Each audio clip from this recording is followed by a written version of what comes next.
turning up the heat. T-Will on the mic, can't accept defeat. My ATL sports show, he's running the game. Atlanta Falcons fly high, you know the name. In the heart of the A, where the pride runs deep. From the Braves to the Falcons, he's keeping it real, no sleep.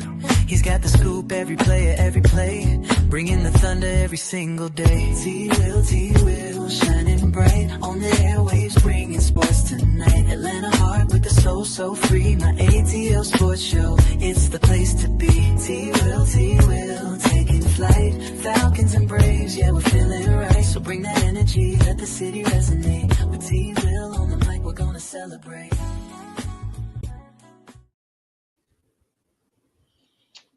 Welcome, movie fans out there everywhere. It's your boy T-Will and my guy Jordan.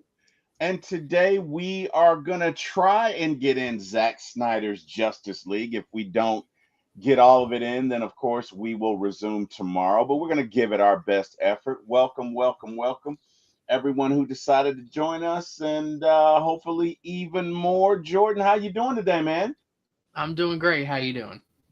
Man, I can't complain. It wouldn't matter if I did. Tell you what, man, just finished that again last night, and what a movie, man! What a movie! I tell you what, um, one of the best I've ever seen. It's interesting when you go back and look at it. Just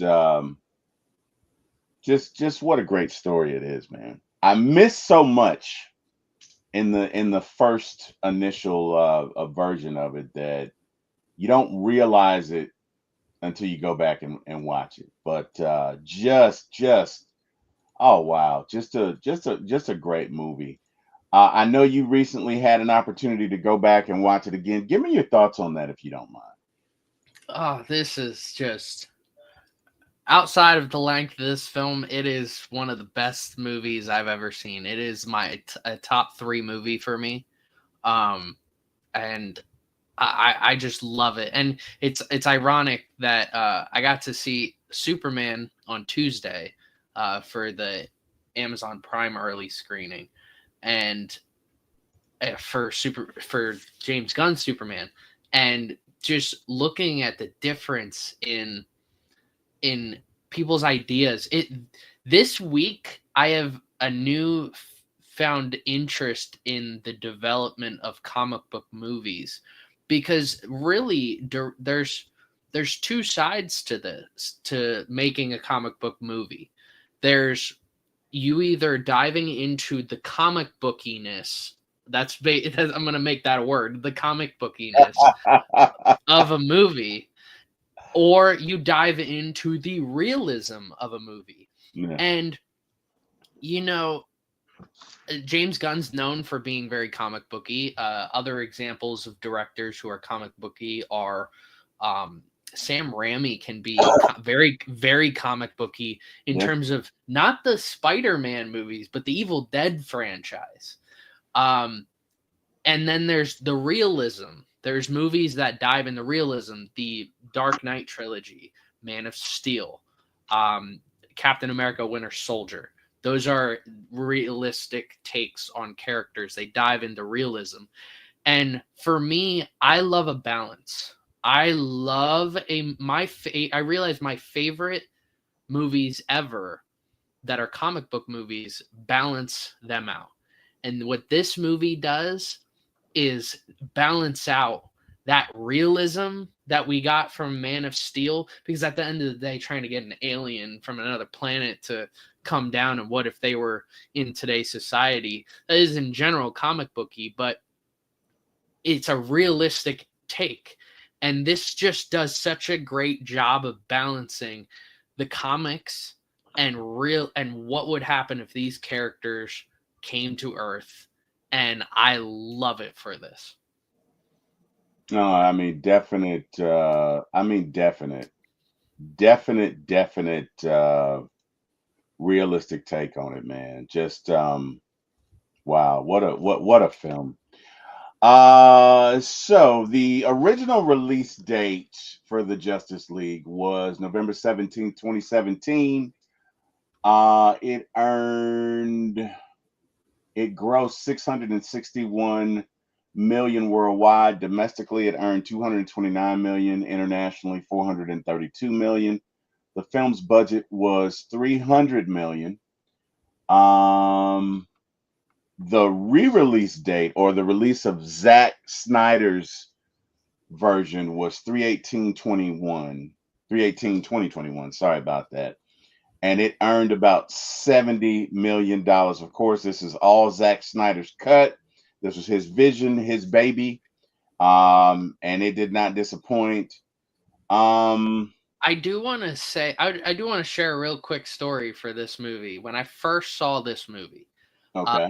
I was in college, and I mean, my roommates didn't follow the movies necessarily as much as I did, but they knew exactly what was going on, and we were in the middle of returning from COVID. That like this was our first semester back from COVID, and one of my roommates, who I'm not going to name, he doesn't know anything about these movies. In fact, he doesn't really care about movies all that much. He likes watching shows and dabbling with pot occasionally. But I was really excited for him to see this movie. I love watching other people experience something for the first time and enjoy it. And what he didn't know after the movie was done, he was like, "That was awesome." Like, and he said, "I can't wait to watch the second one or whatever follows this." And my heart sunk. Oh, because you were like, you had to break the news to him. I did, and I was like, "Dude, I hate to tell you this, but there's probably a less than 10% chance that this movie gets any sort of sequel afterwards." And I think I'll touch on my thoughts on releasing the Snyder Cut, I think, tomorrow. But I believe that James Gunn's universe can coexist with a Zack Snyder universe. I mean, all he needs to do is release 2 more films and he's done.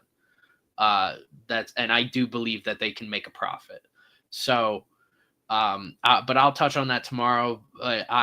There was the hype around this movie when it first came out. I mean, there was lots of people saying there's no way this movie's ever going to come out. There's no way. And Zack Snyder kept dropping teases here and there, here and there, here and there. And they all looked great. And I thought when I first saw it, I was like, all right, there's no way this movie's going to be that much better than the other. Like, the other one sucked. I refused to watch that. It really did. It really did. It really did. Awful. It's just so bad. And the one word that I can describe this whole movie is it is an epic. It is an epic. There are not many movies where I can actually watch and it feel like an epic. I can't even say that when it comes to any Marvel movie. I think, but this movie is an epic. It feels like one of those stories that if you took out the name and replaced these with like mythological gods and put this into a book like the Odyssey that we're gonna get a movie of next year, it would be labeled as an epic. And that is the one word every time I watch this movie. It is an epic. Agreed. It's amazing. So the first time I saw this movie, my wife surprised me with tickets, because every now and then, I guess she loves me, so she surprised me with tickets. And I'm sorry about that, getting ahead of myself. She surprised me with tickets. And we got Craig in the chat. Henry Cavill is my only favorite Superman. Hey man, I can respect that. I can definitely respect that, Craig. And hey man, that's good taste right there, buddy. Definite good taste. All right, so anyway, where are we? I don't think, in my opinion, I'm gonna say this right now. I don't feel like we've ever gotten a bad Superman adaptation. we've gotten bad Superman movies, but I think every single Superman adaptation, whether that's in the movies or the shows, and I'm finishing up Superman and Lois right now, every single one is a great adaptation. I love them. I love them all for their different aspects on the character. But I even seeing David Cornswet. I love his take on Superman, and I love them all for their different aspects, and I love Henry Cavill for his realism for the character. Definitely, no doubt about that. I can agree with that. I think, to me, I have to kind of agree with Craig here, though. Henry Cavill is my favorite. To your point, there's not a bad one. There's not a bad one, but Henry Cavill would definitely be my favorite. Craig says, I agree with Jordan. It's just been bad Superman movies, but it's hard for me to pick a favorite Batman. For me, Christian Bale. For me, Christian Bale. It's not even close, man. It's Christian Bale all the way. But that's me. All right, so let's get into it, man. Let's get into it. Our agenda, we're gonna get into the Justice League. We're gonna take a look at the plot summary, the main story arcs. We're gonna look at cinematic and artistic elements. We'll have a discussion, and we'll take a look at some audience reactions and the cultural impact. Because and the reason I say that is because this was they released the Zack Snyder cut because of pressure from fans. Because they never gave up, and they kept driving for it and kept driving for it and kept driving for it. And finally, they released it. And although they released it on HBO, because I don't think they released it in the theater, or did they?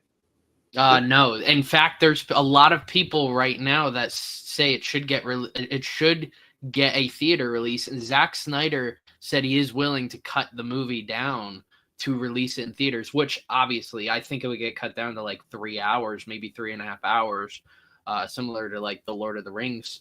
But I mean, if he cuts down like the slow-mo a little bit, I mean, I realistically think this movie could make probably $500 million, and that's after everybody has already seen it. There's a lot of people who have not seen this movie because it's only been on streaming up until a couple years ago when it came out on DVD.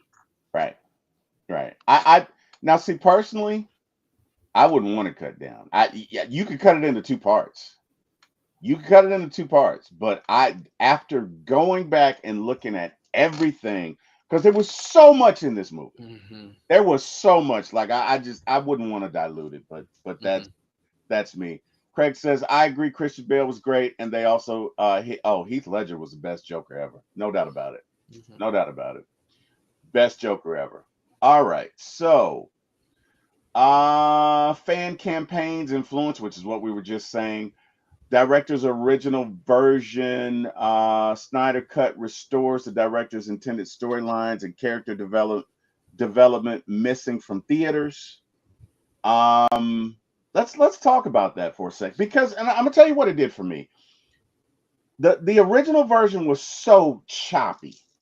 It was, I'm over here and I'm over there and there was no consistent theme woven through the movie.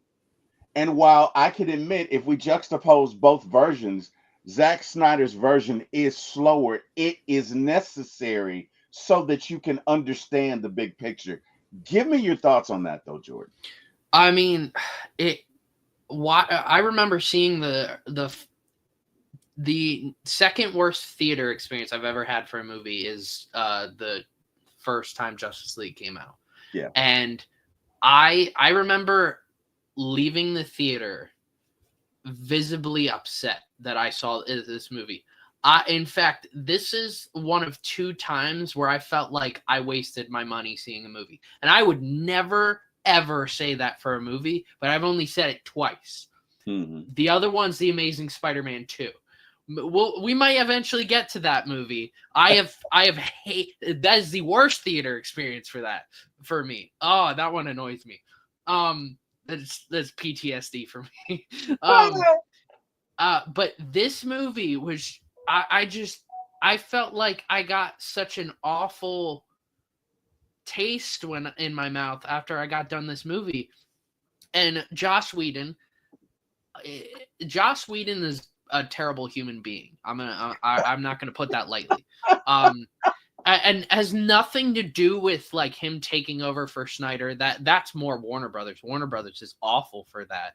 I mean, Zack Snyder's daughter died, and you're like, all right, we're gonna get Joss Whedon. Yes, all right. So the whole reason we got a Zack Snyder's Justice League is this movie was pretty much 90% done, and Zack Snyder's daughter tragically passed away, and that's why at the end of this film it says "for" and then her name. Austin, right? Was it Austin? It started with an A. I don't remember though. Oh wow! Oh, I'm so sorry. I did not know that. Yes, that is awesome. Which makes what I'm about to say about Warner Brothers gonna drive you nuts. So they were 95% done, and Zack Snyder's daughter tragically passed away. And he said, I have to take a break. Like, I have to go be with my family. And which, honestly, like, go for it, man. We don't care about the movie. We'll do the movie later. There's no rush to get, like, if this means it comes out like a month later, 2 months later, who cares? Who cares? Right. But no, Warner Brothers decided, okay, well, we're gonna get Joss Whedon, who did the first 2 Avengers movies. We're gonna get him to finish the movie. And oh, by the way, he's actually gonna just take over. He's gonna get director credit, and he's gonna cut up the whole movie that you did. He's gonna refilm some scenes. He's gonna do his own lighting and stuff like that. That's why you notice this movie looks a lot darker than Joss Whedon's. Joss Whedon's similar to the Avengers, Age of Ultron. So Joss Whedon, when I say he's a terrible human being, it's because of how he has treated his actors and what he gets his actors and actresses to do on set. Especially if you remember a scene in Age of Ultron where so Hulk and Black Widow, well, Bruce Banner and Black Widow are like becoming a thing, which was weird in hindsight. And when Ultron comes alive, Bruce Banner jumps over a bar and lands on top of Scarlett Johansson with his head in her chest. Right. Well, he did the exact same thing in Justice League with the Flash and Wonder Woman. And he does other things, and it's very perverted and disgusting. Like I never want to see Joss Whedon comic book movie or movie ever again. And which, I mean, I don't remember the last time like Joss Whedon came out with a movie. So yeah, the movie comes out, bombs at the box office. I mean, a Justice League movie should have made $1 billion. If you don't hit $1 billion, that's an L. Yeah. That's basically it. I mean, you look at all the Avengers movies, all made $1 billion. We're not going to count the Thunderbolts because of the way it advertised. It wasn't technically an Avengers movie. Right. But so it bombed for a Justice League movie, and then Zack Snyder over the years built up resentment towards Warner Brothers and was like, all right, I'm just going to like throw out a picture here and there of like what I wanted in my movie. And fans started being like, yo, this looks really good. And they're like, what do you mean Darkseid was in your movie? You're telling me Darkseid was in your movie? We didn't get Darkseid in. Like, after I got done watching the initial version, I was like, I thought Darkseid was supposed to be in this eventually. And he wasn't. So I was one of those people back in 2019 retweeting saying release the Snyder Cut because I just wanted to see it. I it's one of those things that like the version is out there. Same thing with two other movies I'm about to name. David Ayer's Suicide Squad, which I'm gonna be honest, I don't care about that movie. I don't think it would be good. David Ayer's Suicide Squad and Joel Schumacher's Batman Forever. I am a huge Joel Schumacher Batman Forever. I want since Val Kilmer died. I just Warner Brothers just release it, bro. Nobody it's a niche market. You're still gonna make all you're gonna do is make money. You don't need to edit it. It's already done. That's what I hate about this is, and Warner Brothers is starting to do this with Looney Tunes now too. They'll make movies, then sell them to other smaller studios for dirt cheap, and that dirt cheap studio is going to go out and re-release it, and they're going to make buku bucks. So, like, these movies are already done. Just release them already. Yeah. I mean, and it's one thing. It's like a Batgirl. There was a Batgirl movie that came out a couple years ago. I heard that movie was awful. Yeah. It was so bad that they couldn't release it. Right. That's a difference. But yeah. I heard great things about Zack Snyder's Justice League. I heard great things about David Ayer's Suicide Squad, even though I'm not convinced. And I've heard great things about Joel Schumacher's Batman Forever. And if they're already done, just release them. Because you're going to make money. You got nothing. You got nothing. Nothing to lose. You got nothing to lose. Yeah. So anyways, we can keep going. All good, man. So you mentioned the darker tone. There was significant new footage added that for me made all the difference in the world in regards to tying in the story. There were character storylines that were modified to provide more depth and complexity. When I look at Cyborg, it to me got a little deeper. You kind of understood the resentment towards his father. Understood that. But yeah, this movie was so much better. I mean, it was so much better than what was originally released. I got to be honest with you. My wife, and I think I told you this, but my wife surprised me with tickets. We go to the theater. Dude, we fell asleep. Now, mind you, we went to a very late movie. Okay. I think this was what, 2017. So I'm 50. I was like 48 then or whatever. That's still too old to be going to a movie that starts at 11:45. So, by the time 45 minutes in, she and I are both like knocked out. And I'm like, Kim, let's just go home. Let's just go home. Thank you for thinking about me, but let's go home. And I don't think I saw it again until it came out on DVD or Vudu or whatever at the time. And it wasn't that good then. And then when they released this, it was like night and day. So I just thought, wow. Let's get into the story arcs. So,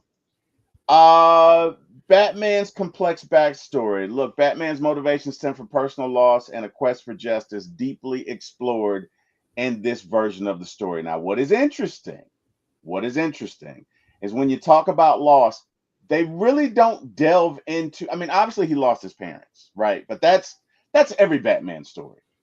They really don't delve into the loss until the epilogue, when it's basically the precursor to Injustice and you have the Joker. Although I will say they did kind of deviate from the comic because the Joker's alive and being used as bait, which, if you know anything about Injustice, the first thing Superman did was rip his heart out. But anyway, the Joker kind of delves into him killing Robin in Batman, The Killing Joke. And I think that was a stem for the loss. Also, I guess you could look at the loss of Superman in the fact that Batman really misjudged him. When all was said and done, that had to be a huge,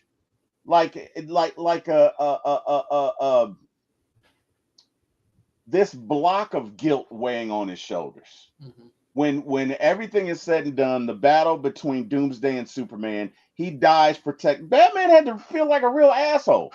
Is where I'm going with this. Like he had to that is a, and then you meet his wife and his mom, his mom, and his mom is a nice person. She's sweet old lady. What's your mom? He had to feel like a heel, right? And guilt is a large part of what's pushing him, besides what's coming.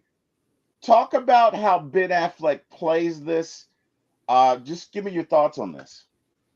I mean, before this movie, and even if you take this movie away, I didn't care for for Ben Affleck's portrayal as Batman. This movie was just so beautiful for Ben Affleck's Batman. I appreciate. In fact, I wanted to see. I never really wanted to see Ben Affleck get his own movie, which Ben Affleck had written and already finished script for his version of Batman. He was going to be fighting Deathstroke, who we see at the end of this film. Yeah. And which seeing this movie this time, it painted a clearer picture of what they were setting up. Like in terms of other movies. So they were clearly going to make a Wonder Woman movie. They were going to make a they were going to make a Flash movie and Aquaman movie, which we got those. The Aquaman and Flash movies aren't necessarily what Zack Snyder envisioned. Wonder Woman is probably what I expected. Like if Zack Snyder had held control, I expected Wonder Woman to pretty much go the exact same way. The first, yes. first one, not the second one. Oh God, no. Not that one. That one's far from that. But I don't know if we would have gotten a Cyborg movie. There was never talks or discussions for that, so I don't think we would have gotten that. I think a lot of his development would have been in Justice League movies, or possibly there's always been flirtations with a Teen Titans or a Titans movie. Yeah. There always is. There is now with James Gunn. So, which I'm a big Teen Titans fan from the 2000s show. I love it. In fact, that's my one gripe about this Cyborg is that he's like what I envision Cyborg is that 2000s show Cyborg, and I love that Cyborg. I'm so like I want nothing to ever happen to that Cyborg. Yeah, and it's just very different seeing it, and that's just high expectations that I have for the character. But Batman, Ben Affleck was going to have his own movie, and after this movie, it's pretty clear that was going to be the follow-up to this movie is Batman. We would then have gotten a not an Injustice movie yet. My thought is that Injustice would have been the third Justice League movie. The second one would have been I don't remember what the group was. Yes, we would have gotten a Legion of Doom Justice League movie. Maybe call it Justice League Doom, kind of like the animated movie. Yeah. And that would have featured the death of Lois Lane. And Lois would have died. Now, here, all right. I'm gonna tell you this right now, since the movie's never gonna come out. If it does, it's gonna be amazing. So Zack Snyder's script has leaked for the second and third Justice League movies. There would have been three. It would have been 3 parts basically. The second one with the Legion of Doom would have had at the end of the movie. Darkseid killing Lois Lane. And that ends up making Superman like his whole world crumbles then. Yeah. And Darkseid is able to, I don't remember how, is able to then control Superman. And leads to an Injustice movie where he controls Superman, and we see that world that we see in this movie in Batman versus Superman. Makes sense. That's how we do it. And that's why at the end of this movie, Joker's talking to him about like, oh, how many universes are you gonna try and how many timelines have you screwed up or something like that? Because they're trying to get the Flash to warn the Justice League which we end up seeing in Batman versus Superman when the Flash has that vision for Ben Affleck's Batman. That's because that's likely taking place in Justice League 3. That's why he says Lois is the key, because here's another huge plot point. Ben Affleck's Batman and Lois Lane were going to have a child together. And what? yes. In another universe. No, in this one. So wait. Hold on. In the movie, so the movie we just watched. Not in this movie. It would have likely have happened into another movie. So the idea, this is where I get confused, but I believe all right. Zack Snyder released Man of Steel, right?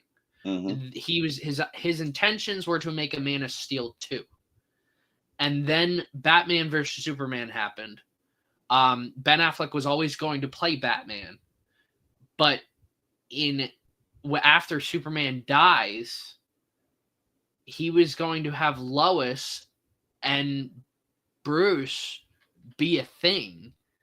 They would have had a child, and Lois would have died. And that's why Superman is also so hell-bent on trying to kill Batman in the third movie, because he feels like it is all Bruce's fault that she is dead. Because where he kills her is the Batcave. Who killed? Because Darkseid. Oh. And so Darkseid. So why was she in the Batcave? Well, she was going to go tell Bruce that she was pregnant.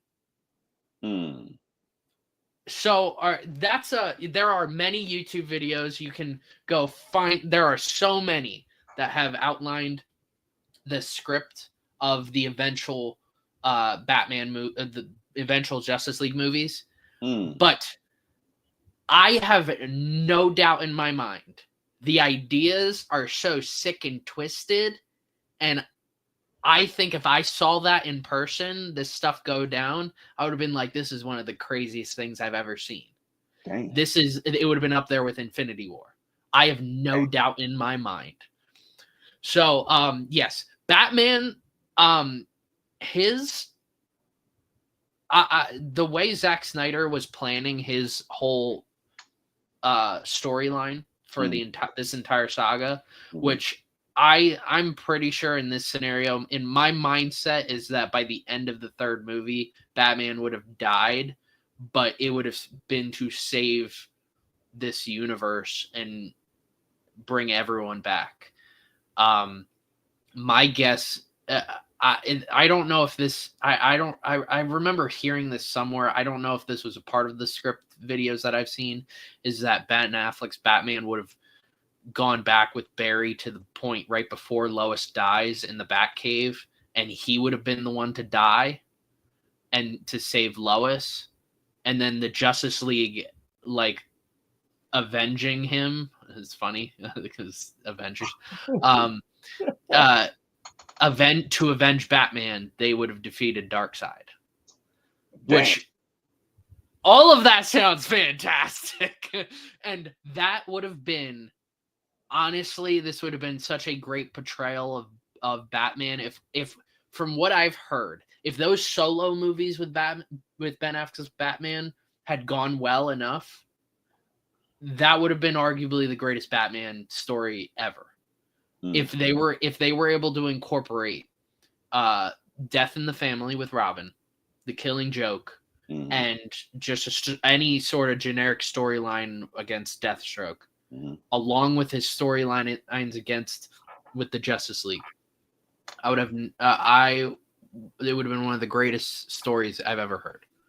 It really goes to show that so much depends on the vision of the director and what they see, right? It's like a basketball coach. There's no other person on the planet that could have dealt with Michael Jordan, Scottie Pippen, and Dennis Rodman other than Phil Jackson. You just can't tell me.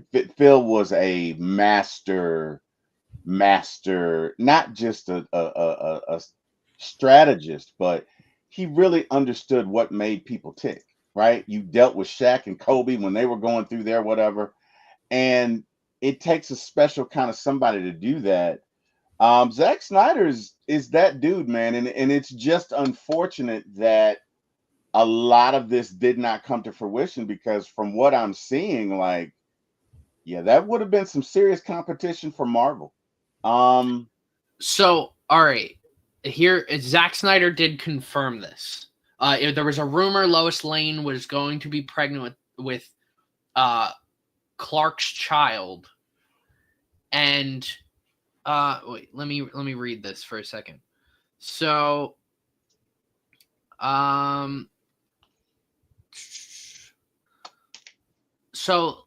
let's see. In an interview with Vanity Fair, Zack Snyder confirmed that the scene where Lois in this movie is pointing over, she's laying on the bed and pointing over to an empty spot on her bed. This scene was originally intended to set up the reveal that Lois was pregnant with Clark's child. Clark would grow up to become the next Batman. Clark would grow up to become the next Batman. The child of Clark's child with Lois. So he so doesn't Lois have abilities then, I can say. No. So Lois is pregnant at the end of the movie. Snyder said the pregnancy test can be seen in her nightstand with a label from the fictional brand and which translate to unforeseeable circumstance. It's a French word. Her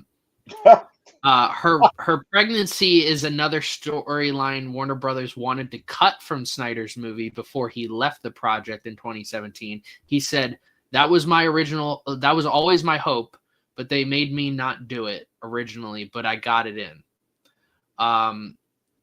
So presumably the baby was to be conceived in the bathtub scene in Batman vs. Superman. Now, I don't remember. There's so many thoughts to that. And the reason he would likely go on to be the next Batman is that maybe without Superman in the picture, Bruce would have raised this child with Lois, and that's why they had this romantic relationship. And that's why she's at the Batcave and she dies. But this whole time we're talking about this hypothetical scenario for hypothetical movies. Let's just dive into one of the greatest movies of all time, Zack Snyder's Justice League. Restore the Snyderverse. Let's do it. So, I liked Wonder Woman's portrayal. I think Gal Gadot is I have nothing bad to say about her. I liked her impersonation. I like that she does strong, silent very well. She's visually stunning, but she has this humility to her. And I liked her portrayal. Aquaman's reluctance to become a leader, we've kind of seen that before, right? Like the child of, a frowned upon union, and they have the value systems of both worlds. And I don't want to call it a little tropey, but it's a little tropey. But okay, we can dig into it. Go ahead. You know what I think? I was, after I saw this first time, I was very curious how this movie would have set up an Aquaman movie and how different the Aquaman movie would have been. I believe that Zack Snyder was never going to return after the success of Aquaman, because Aquaman made a lot of money, and it's a good movie. The first one. It's a good movie. Mm-hmm. It's not fantastic. It made a lot of movie overseas. or a lot of money overseas. Yeah. And I think the success of that movie had Warner Brothers saying, "Oh, we can do this without Zack Snyder." Yeah. But the thing is, they didn't have anyone to like. They didn't have a visionary there for him. That's my issue with Warner Brothers, because they always do dumb stuff like that. Their past is littered with dumb decisions like this. It's like a GM who doesn't recognize, you know what? There's some guys you cannot remove from a locker room. They may be okay on the field. They may not be Hall of Famers. They may be decent on the field, but you pull them out of that locker room and now that team collapses, right? That's Warner Brothers, because they don't understand it's not just about the actors. It's not just about the special effects. It's about the story. It's about the vision. It's about being able to put it together. And to me, that is why DC has been the failure that they have been in correlation to Marvel, because there was never any cohesiveness to anything that they did. They hired this guy, fired this guy, fired this guy, hired this guy. There's no connectivity within their universe. Well, ironically, with the exception of the two franchises that we're gonna complete today, with the Batman Christopher Nolan series and Zack Snyder. Those are the two. If I had to, like, in the entire DC universe, those are the two consistencies, because outside of that, they've been up and down. They've been all over the place. Suicide Squad, both movies to me were terrible. Now, the animated movie, great. I never saw the animated movie. Great. Matter of fact, I would say the DC animated movies up until about maybe 2022 were really good. Yeah. Really, they had a long line of success with those. There were a couple I just couldn't get into, but I mean, when was the last time? Like, I don't think DC's ever been bad with animation. I mean, they've been good since the 80s. Yeah, I mean, 80s, 90s, 2000s with Justice League. Yeah. Like, and then they go into this DC animated extended universe. There's so many acronyms now. But I mean, DC's always been, in my opinion, superior to animation over Marvel. Oh, without a doubt. No question about it. Specifically the one with Jason, who's the guy that plays Batman all the time? What's his name? Kevin Conroy. Yeah, him. There's him and one other guy, but they do it very well. The whole Batman and Batman Son series, phenomenal. I think there are 4 or 5 of those. Great movies. But just when it comes to the live action, they are all over the place. Right? There is no consistency there. And that's been my issue. And that's just another example of that. Let's get into Cyborg. Now, Cyborg, I've been a fan of Cyborg for a long time. Cyborg's main struggle is that half of him is human, and half of him is cyborg. But in this movie, it's like really everything but his face. Well, I guess he merged with the mother box, so yeah. I guess you could, they play it a little fast and loose with that, but okay. But his journey is about the balance of trying to remain human while also being a machine. And it's kind of like the man versus the machine angle of it. And they really don't play up to that. This is more so him conquering his past demons, his relationship with his father, the resentment that he feels towards him. He comes to understand his father's decision. He comes to understand why and who his father was. Obviously, the death of his mom. Talk about that character arc. Talk about just how you felt about his performance in regards to that. I do want to say, this is a side note. The football scene. So he's the quarterback. The camera work on that is I don't think I've ever seen a football movie or a scene from anything football related that was more visually stunning than that.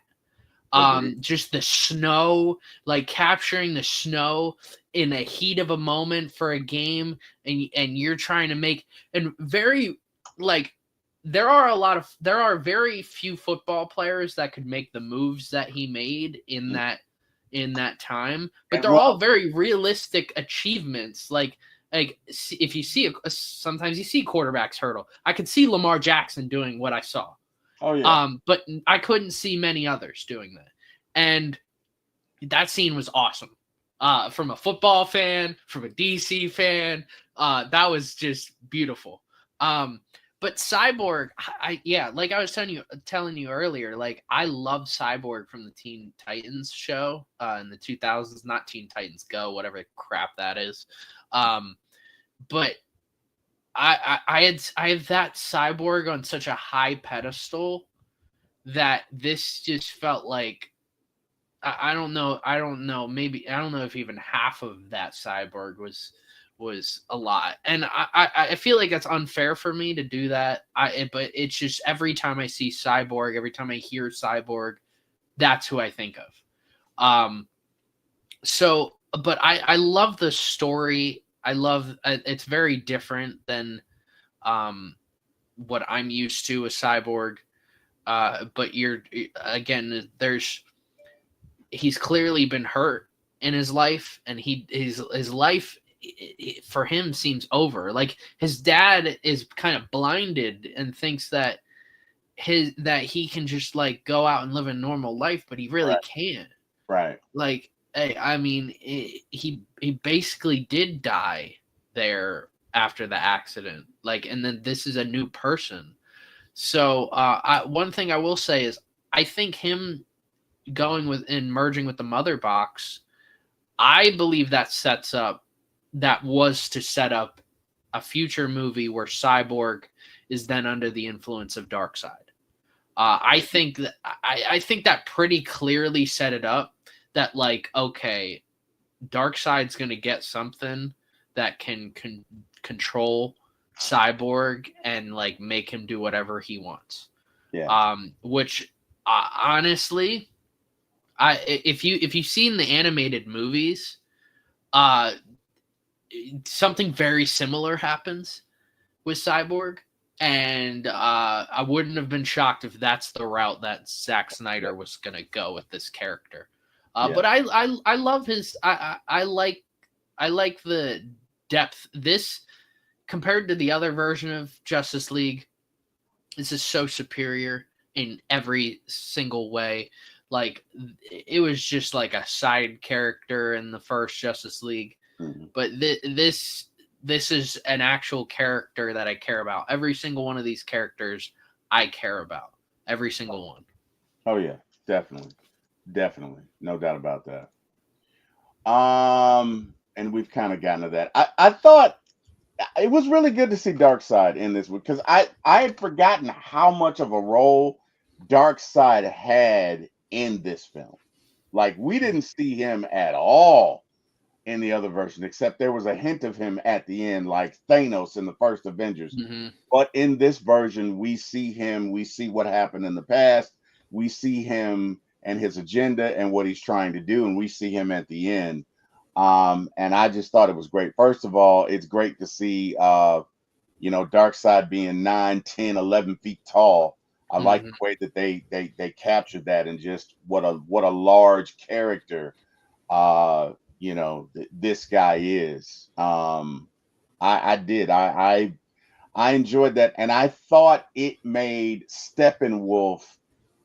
We understood him more, right? Mm-hmm. Like there's a scene where he's got to conquer 50,000 worlds because of some betrayal that he did with Darkseid, or something that he did, or something that went down. Mm-hmm. But in this version, we see that Steppenwolf is not just on an assignment to conquer a planet. He's trying to get redemption in Darkseid's eyes himself. So redemption is very much a theme in this movie, in correlation to Bruce and Batman and Steppenwolf. They're Mhm. both on their separate agendas and separate missions to redeem for whatever reason, good or bad, but redemption is a large part of that. Talk about your thoughts with the dark side character and how you felt about him, and just how I felt like this was a realistic portrayal of Darkseid. If you will allow my dramatic license with realism being attached to a Mhm. comic, but give me your thoughts on that. I mean, this is the one character of the whole of Zack Snyder's whole franchise that I have no idea how James Gunn's gonna top. Like of it's one thing to like have a different iteration of Superman. Like I love so far I already love David Cornswell as Superman. You can get, I mean, we've seen a ton of Batmans come in and out, whether that's animated or real life, and do well. So I'm excited to see whoever becomes Batman. Wonder Woman, I'm really excited. I would like a more emotional Wonder Woman, I think. I'm really excited with James Gunn, what he's going to do with all these characters. I don't know how you're going to top this version of Darkseid. If you ever decide to show this version, he's just so raw, and honestly, I only think of Thanos at this level of a Yeah, threat. yeah, Like the one thing that made Thanos so great in turn, not it wasn't. I mean, strategically he was great, but hand to hand combat. I mean, we saw what he was able to do with the Hulk in Infinity War, and hmm, that immediately made everybody realize, oh, okay, this guy is legit. oh yeah, Dark Side, right. this whole scene where he's like, it's like a flashback from like however many, maybe thousands of years Yeah, ago. I'm not too sure. Um, really gives you an impact of like what Darkseid is capable of. yeah, yeah, And I mean, he's just super intimidating. And the entire time, like the lead up to him showed up in like that vision through the eternity cubes, through the cubes. Like the entire buildup is like, all right, oh, this guy's like, okay, these big scary guys are scared of this big scary guy. So I love this iteration. I love the voice actor's great for Darkseid.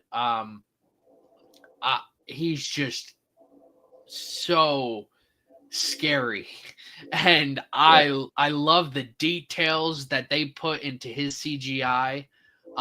They're again on level with Thanos. That's all I can think of. And when I first saw Darkseid, I just kept thinking of Thanos, and I don't for at the like for example, Heath Ledger's Joker and Thanos are two different types of villains. hmm, More ground level yeah, versus galactic level threat, yes, and this guy's a galactic level threat, he is, Darkseid.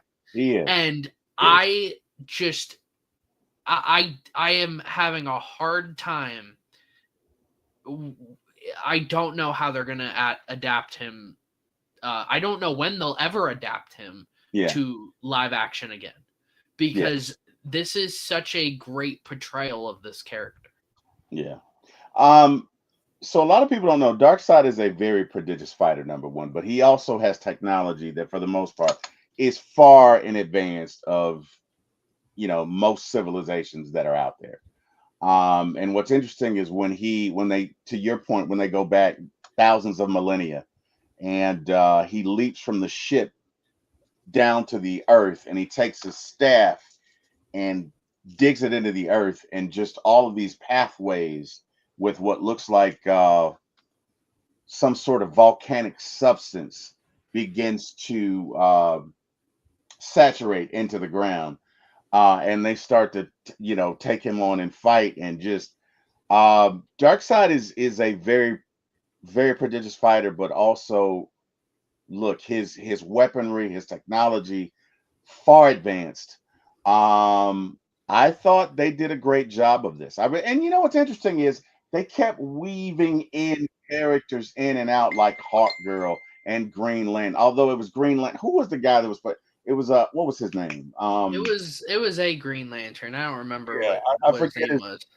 He was a part of the Green Lantern Corps, Mhm. but him, Hawk Girl, they did a very good job of not necessarily just, hey, we're gonna take all these characters and dump it in together.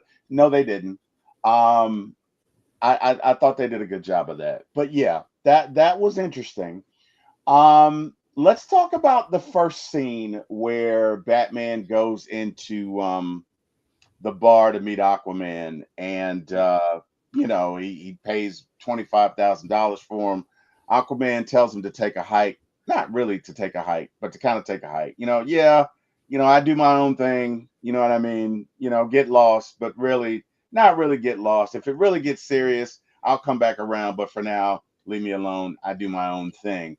And there's a song that is being sung by these young ladies as Aquaman descends into the water and goes back to his home world. The music played a large part in this movie. Like, so you and I were talking about that. We were joking about that last night. We were joking about the yodeling every time we saw Wonder Woman. And you know what was Mhm. funny? After you like brought that to my attention, oh my God! Every time Wonder Woman came on the screen, I was looking at it. I'm laughing, man. I'm cracking up because it was like the whatever, and then like that guitar riff that you were talking about. Yeah. And it was just, I was like, wow, okay, whatever. So thank you, Jordan, for calling that to my. But yeah, man. I don't that first scene. Are they serenading him? Is that a salute to him? Are they honoring him? What's up with that song? Um, I remember Zack Snyder had said why he chose that. Um, I'm gonna have to Google it because that there was a reason he chose that song. Um, I don't remember what it was. Oh, here it is. So it's performed by a Swedish artist. I, I'm not gonna pronounce that because I will get it wrong. Yep. Let's see. I don't see what was the meaning of that. So the song was released in 2006. It's Icelandic for "Lost at Sea." Uh, if you go into the lyrics, it doesn't make sense since a large part of it is not Icelandic. The band often band uses this often. They're called von Lenska, which means Hopelandic. There's not really a huge meaning behind it. As for why Zack Snyder had it, so the scene captures Aquaman and his dual identity as both a man and a ruler of Atlantis. The song's lyrics and tone reflect themes of self-discovery, belonging, and emotional pull of one's origins. The moment emphasizes Aquaman's internal struggle and allure of his heritage. So it's basically a song to help with his character development. It was an interesting choice. I'm not gonna. I don't think it was a bad idea. I don't think it was a great idea either.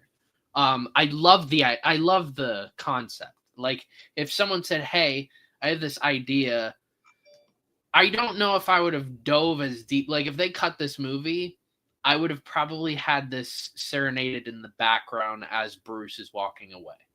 I would have never dove into like the girl smelling his shirt. Right. I would have. I wouldn't have zoomed into that. In him. Oh, she was Yeah. fangirling him. Yeah. That. Oh yeah. We know what that's about. Yeah.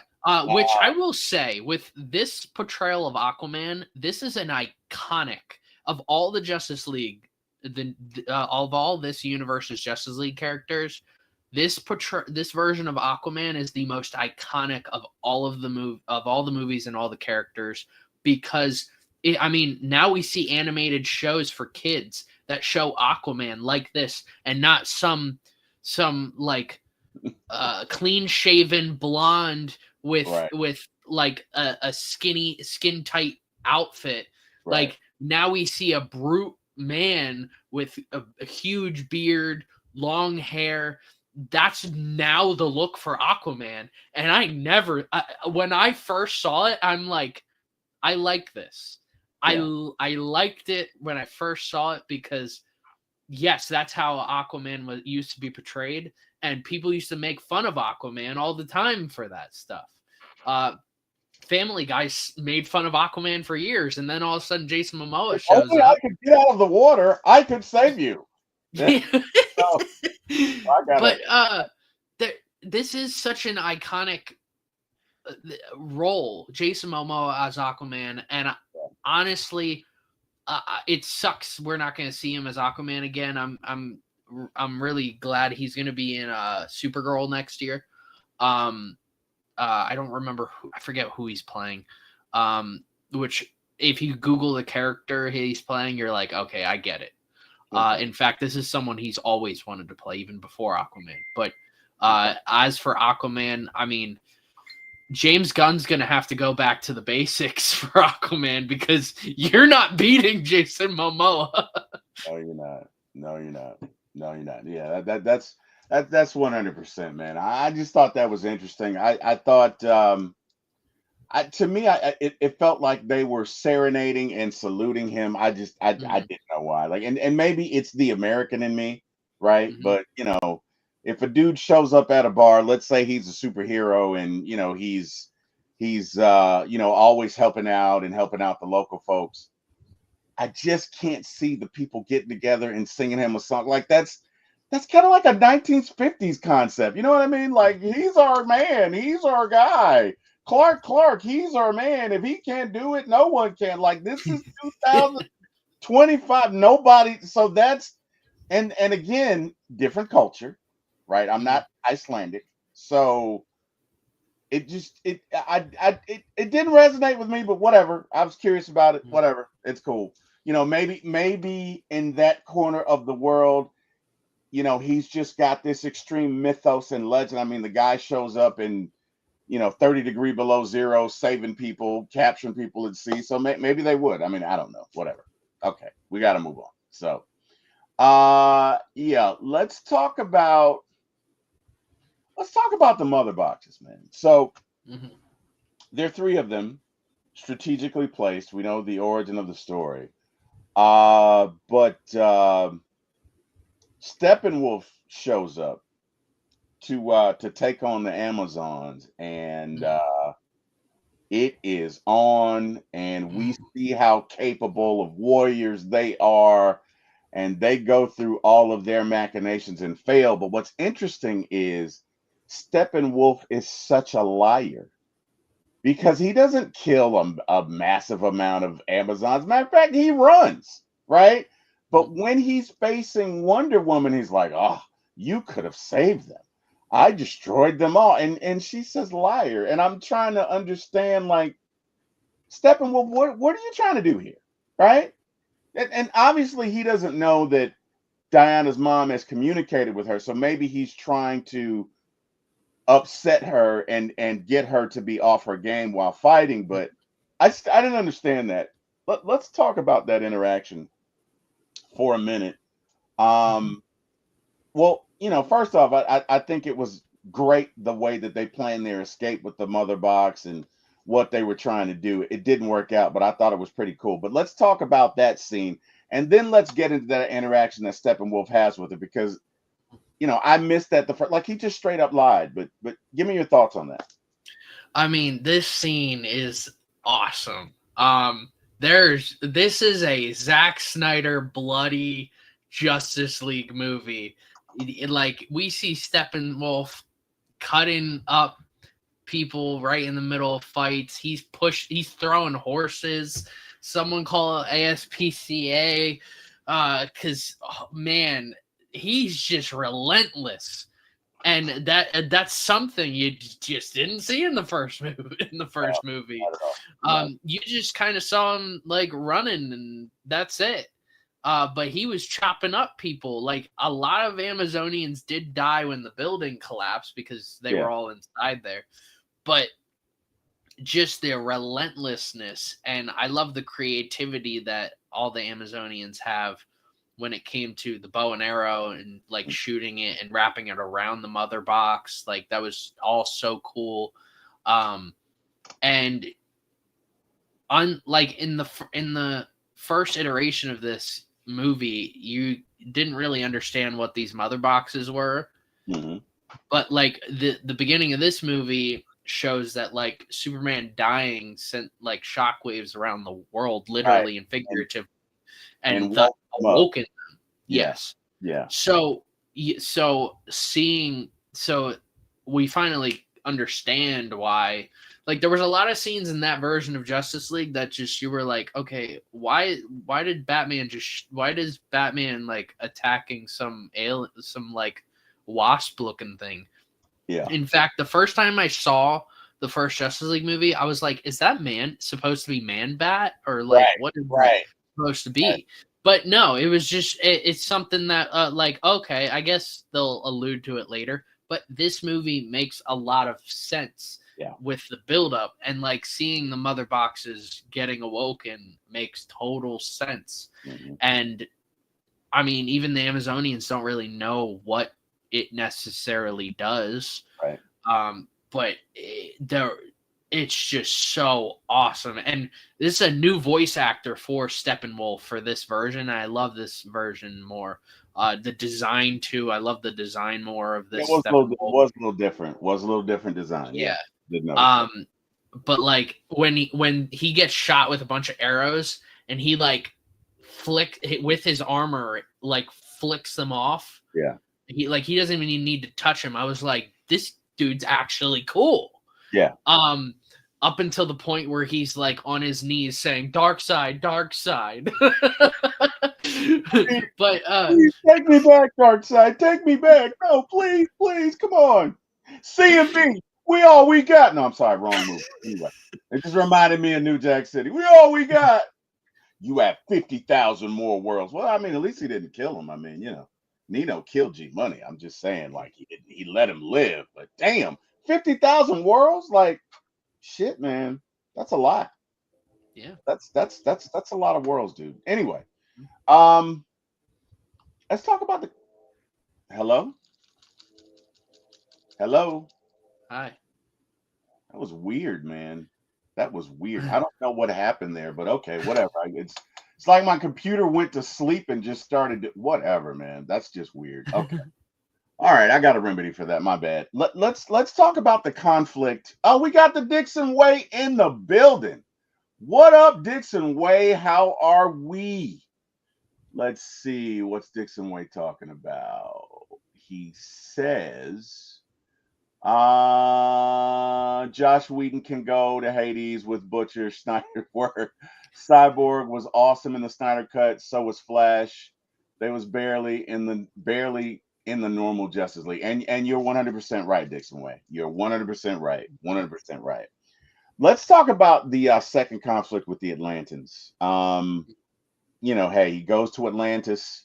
He and Aquaman have the conflict. And it's so sad, man, because looking at what was her name? Amber Heard? Was that? Yeah, the actress. Yeah, it's so sad because I'm like, you had so much potential and you had to go and do that, man. And gosh, it's just oh man. That was my thought looking at that. But anyway, you know, Steppenwolf comes to Atlantis, he and Aquaman fight. Steppenwolf himself is a very prodigious fighter. He's got the armor, he can move, he's solid. And you basically have to be a Kryptonian to beat him. Let's just put it that way. But let's talk about that interaction. Let's talk about reluctant Aquaman. And, you know, although he does have a hero's heart, he is reluctant to take the leadership part in it. But let's talk about this conflict. What did you see in this scene that kind of spoke to you in regards to basically the characters of Steppenwolf and Aquaman in this conflict? Well, I love the underwater scene. I mean, if there's one scene that doesn't really change a whole lot It's between the that. two movies, it's this one. Yeah. I mean, it was a cool scene either way. Like I understand why Joss Whedon didn't touch it or even add to it. Like he was just like, this is a great scene either way. I did notice Amber Heard. I always forget her character's name, but especially when the actress is so well known for other things. But Amber Heard, her voice, she has a different voice in like a different accent in Zack Snyder's Justice League. So Joss Whedon went to an actress and said, "Hey, we're gonna refilm all your scenes. I don't like this accent that you're doing, so just talk with an English accent." What is wrong with you? Like, why? That was another huge thing where the first time I saw this, I was like, wait, why is she what? Why does she have this accent? And then I was thinking, like, you're telling me we've seen her for 3 movies and she wasn't supposed to be talking in an American English accent. She was supposed to be talking in a European English accent. That's crazy. That's just, you have to, there's something sick in Joss Whedon's mind. Just for stupid stuff like that. But yeah, I mean, all the underwater scenes are so cool, and it with how Zack Snyder has a dark tone across the whole movie and like visually, it really helps make the ocean scenes a little bit more real, because I mean, at the end of the day, I mean, if you dove deep enough into the ocean, it's gonna get really dark. So I like that. I like Zack Snyder bringing his visual techniques to this type of scene. Yeah, me too. Definitely. Definite fan of it. And let me. Zack Snyder does violence very well. Let's just put that out there. Zack Snyder does violence. There's almost an art to it, right? Which is weird to say out loud, but one thing leads to another, leads to another, leads to another. Every movement, every action has a purpose. There's truly an art to it. I mean, he does it really well. So the last fight where he comes to get the last mother box. I'm sorry. Let's talk about that. Let's talk about that engagement. Give me your thoughts on that one. Right after Superman gets resurrected. Yeah. All right. So I will say the whole idea. Every time I watch this movie and the other Justice League movie, there's just a part of me that doesn't feel right about Superman getting resurrected. I don't know what it is. Maybe it's because I don't think he should have died in the second movie to begin with. So a part of me is like, all right, this guy died too soon and then came back alive too soon. Like, we really didn't see the world struggle without Superman. And I just, I wish we would have seen more of that. But the idea of resurrecting Superman with a mother box was cool, because then you bring in the aspect what we saw and why Cyborg's alive, and you also see with this particular scene the reason why every single member of the Justice League is so important, because without Cyborg, without Wonder Woman, without the Flash, and without, I mean, Batman's just general intelligence for this scene, Superman isn't alive. and I love it. This movie did so much when it came to the importance of every character. Unlike when Superman comes back to life in the original version of this movie, it's the Superman show, right? It's like it's all the Superman, and everybody else doesn't matter, and they would have won if none of the other Justice League members were there and it was just Superman. Versus this movie just does such a great job in every single character plays an important role. Even Batman, who he doesn't have the powers that the others have. So seeing Superman come to life only makes sense that Lois is the one to turn him from his Pet Cemetery like state, because I mean that's the best way to describe it. Also, that conflict, that was funny. That was funny. Let me tell you something. When all of a sudden, like, his Cyborg's defense system, I'm like, oh shit. I'm thinking, oh shit, because I'm like, bro, he is in a feral state right now. You guys will get because he doesn't. A large part of Superman is that he holds back, right? Yeah. And in this feral state, I'm thinking he's not gonna hold back on y'all. Like, you are about to get the business, and it's like they're like, no, don't do it, and then he does it, and I'm like, oh my god. And the funniest one is when, like, the Flash is trying to creep around him, and his eye.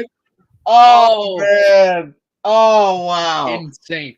And this is while fighting everybody else. This just lets you know how capable Superman is, because he is literally taking on 3 other people, right? Like nothing, like Cyborg and Aquaman and Wonder Woman, and then I see you, Flash. I see what you're trying to do, boy. They did a really good job of sequencing that. Like that. What's great about this scene, though, is it does show Flash is faster than Superman. And because he's moving faster, it's just Superman is fast enough to understand where he's at. Right. And he's able to maneuver in a way that's Superman. It's like the Flash is on land, basically, with his speed, and Superman's sort of in water when he's under speed, because like he's moving slow enough, but he's still fast enough to understand where he's at. And Superman's so strong that when the Flash tries to push him, he doesn't go anywhere. The Flash flips backward and almost gets knocked out. Like, I love the small little details in this scene with everyone's powers are incredible. Incredible. And I'm also so glad that it was Joss Whedon's idea for when Superman sees Batman and says, "Do you bleed?" Like we saw in Batman versus Superman, because that was stupid. Like, I already was annoyed with it in Batman versus Superman. I was like, all right, that's kind of a weird thing to say. But then when I first saw the original version, I was like, really? We're bringing this up again? Do you bleed? You're asking a human being if he bleeds. And I'm so glad it was not Zack Snyder's idea, because with taking that out is so great. I mean, Superman looks like he's going to be relentless against Batman, and then Lois shows up and everything's fine, and then we're going back to Kansas, Dorothy. Well, it was more so because she was like, Clark, come with me, and he was like, okay, but it wasn't. He was still kind of in that state of I don't know. He's know. He's a little drowsy. Yeah, he was hungover. yeah. I don't know, but that was an epic showdown, man. I just thought because even though it was serious, it was kind of funny in that none of them really wanted to fight him because they knew what it was. And it's like, come on, Cyborg. Damn, come on, don't do it. You did it. And It did not disappoint. I thought that was great. I thought the whole scene with them bringing him back to life. First and foremost, I never realized how many messianic similarities there were in this movie. And Snyder really is on that well, let's resurrect Jesus. I mean that's the symbolism in here is kind of like, there's no other way to say it, right? Yeah. But whatever. It's definite symbolism. I thought you're absolutely right in the fact that they all had to work together to accomplish this task, to bring him back. And if for nothing else, look, if you don't have Superman, you're dead anyway. You are not gonna take on Step, let alone Darkseid. Like, you're done if you do not have the Kryptonian. So I just thought the way that they went about it, everyone having their part to do, and just to take a step back, they really did a good job with the Flash. If it's one character that I can say Zack Snyder truly understands, it's the Flash, in that, and specifically in the fact that what is every day to me is at the speed of light to you, right? So even in one of the beginning scenes where he saves the young lady and she's in the car accident and she is catapulted from the car, and he saves her, puts her down, but then happens to go back inside the business to make it look like he didn't do any of that. Like, all of that happened in a split second, but they do a great job of explaining it from the Flash's perspective, in that, like, that really seemed like 30 minutes, right? But it all happened in a split second. They do that so well. I love that. I love that scene. That is my favorite scene of the Flash in any movie. Yeah. I mean, that's Iris West too. Yeah. So that's his future wife that he just saved. Thing. Yeah. And the music that plays for that scene in the background, it just adds to this like poetry in this scene, like that time is slow for everyone else, and then with the Flash, you need to have some comedy.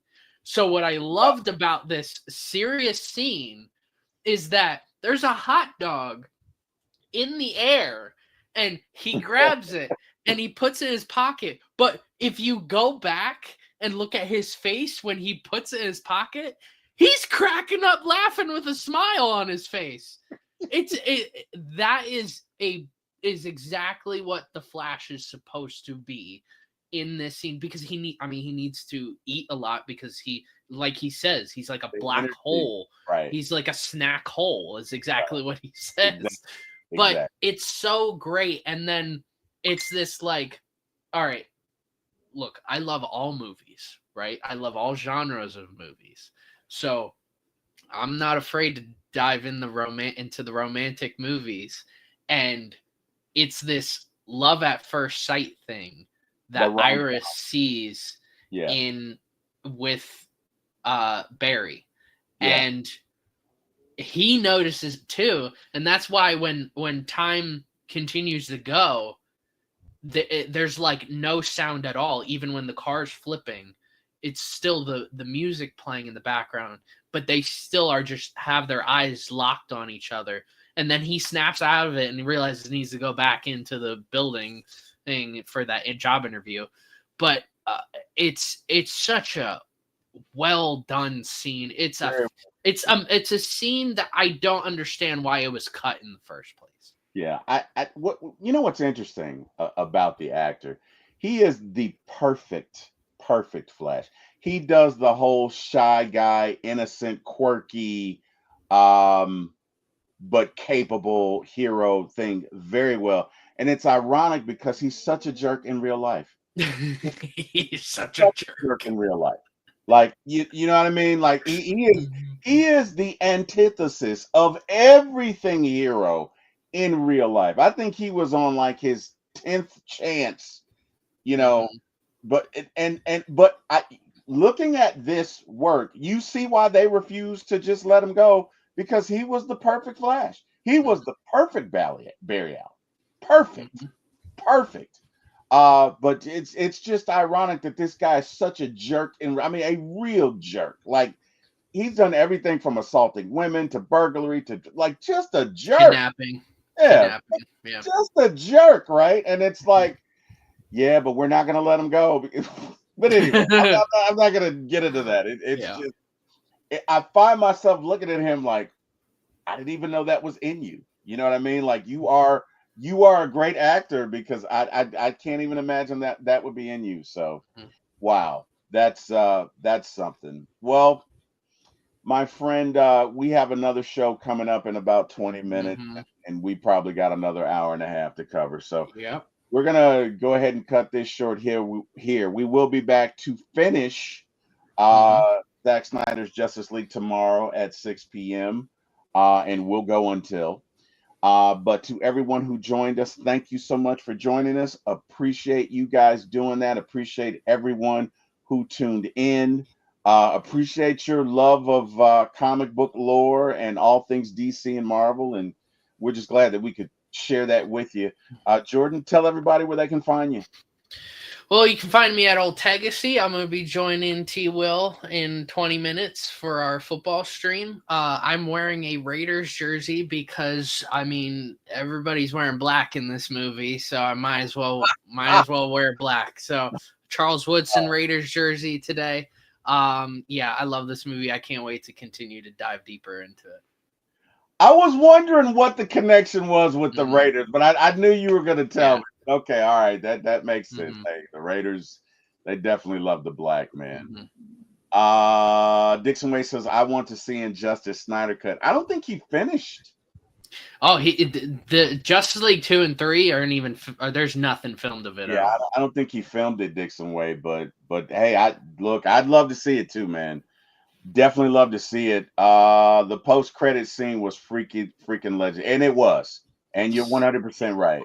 You are 100% right, Dixon Way. And we'll dive deeper into that one tomorrow. Yeah, I can't wait. We definitely will. So, Dixon Way, if you get a chance, man, hey, tune in with us tomorrow at 6 p.m.